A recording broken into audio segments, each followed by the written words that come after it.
সবের সাথে বিশ্ববড় নাগিন আনলা কেন? না না, তুমি বিশ্ববড় নাগিনটা এখানে আনলা কেন? সাকিবের একটা সবের ছবি, সাকিবের প্রথম সুপারহিট ছবি, 2 নম্বর ছবি বোধ হয়। আমার ছবিটা দিয়ে ওনার মানে সুপারহিটের যাত্রা শুরু হয়েছিল। এরপর আমি একটা ছবিতে নিয়েছিলাম বাপ বেটির যুদ্ধ, আর রাজ্জাক ভাই, আলমগীর ভাই আর সাকিব ছিল, পপি ছিল। ছবিটা ভালো গেছে। তারপরে আমার আর ওকে নেওয়ার সম্ভাবনা, বেশি ব্যস্ত হইলে আমি যাই না তাদের কারো কাছে। কারণ ছবি বানাতে 1-1.5 বছর লেগে গেলে ইচ্ছা করে লাগাবে না, শিডিউল যার টাইট তার তো দেরি হবেই। একসাথে তো আরেকজনের শিডিউল ক্যান্সেল করে আমাকে দিতে পারবে না। তো বিশ্ববরণ নাগিনের সাথে আজকে ইনসাফের কথা বলছি, তাণ্ডবের, ওখানে এটা আসতেই পারে না। 20 কোটি 23 লক্ষ টাকার ছবি আমি শেষ করেছি, অপারেশন জ্যাকপট। সামান্য কিছু কাজ বাকি আছে। এখন যারা চলচ্চিত্র বানায় 20 কোটি 23 লক্ষ টাকা কেউ দিয়ে চলচ্চিত্র বানাবে না, অন্য কাউকে দিয়ে। আমাদের মতো লোক হলে বানাবে। আছে, আমার থেকে অনেক ভালো পরিচালক আছে। বিগ বাজেট দেওয়া ছবি হয় না। শোনো, আমার একটা ছবি আছে প্রেমগীত।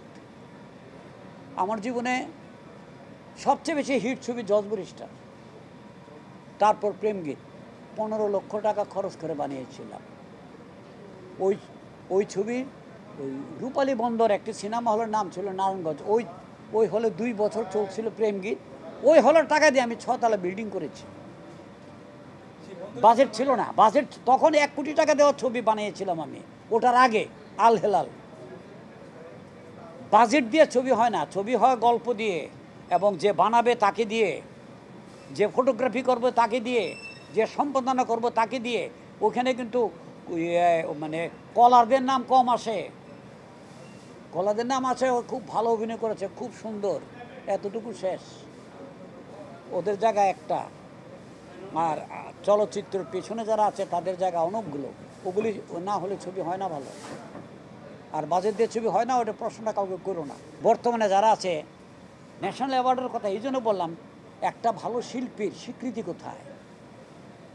আমার ছবিতে অমুক কাজ করেছে, ভালো না লাগে ফার্স্ট ক্লাস করেছে, ওটা কিন্তু স্বীকৃতি না। জাতীয় পুরস্কার পেয়েছে যারা, ওটা হলো স্বীকৃতি। আলমগীর সাহেব 9 বার পেয়েছে, রাজাক সাহেব 5 বার পেয়েছে, শাবানা 6 বার পেয়েছে।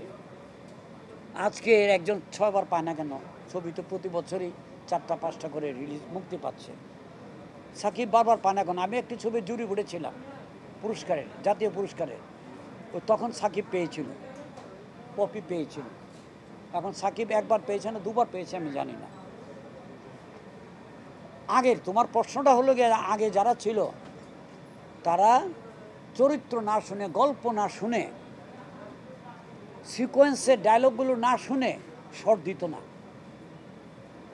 এখন আর্টিস্ট বসে আছে, অ্যাসিস্ট্যান্ট ডাইরেক্টর গিয়ে আপনি ডায়লগটা নেন, আরে প্রম করে দিও, বলে দেবো।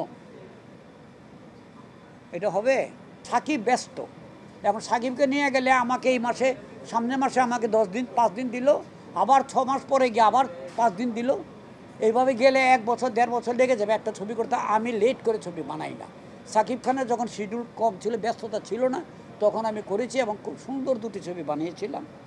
সাকিবও ছবি দেখে খুব হ্যাপি হয়েছিল।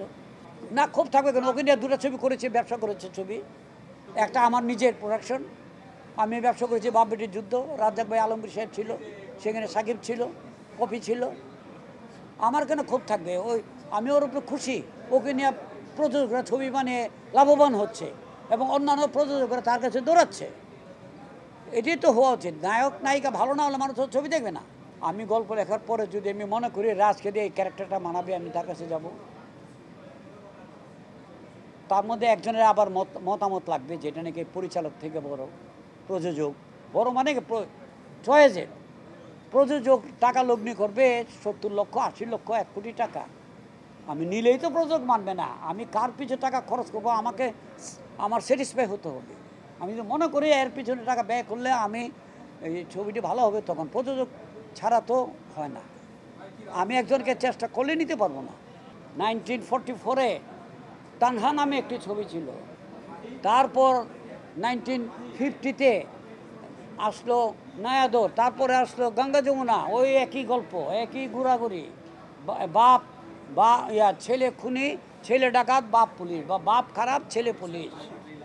এইগুলি করতে করতে এইগুলি করতে করতে মানুষ এই গল্পের উপরে ত্যক্ত হয়ে গেছিল। ওই শক্তিতে দিলীপ কুমার পুলিশ, অমিতাভ বচ্চন ক্রিমিনাল, বাপ ছেলেকে গুলি করে ফেলেছে। এগুলি আর কত দেখবে? দেখে নাই। এই গল্পটা দিলীপ অমিতাভ দেখে নাই।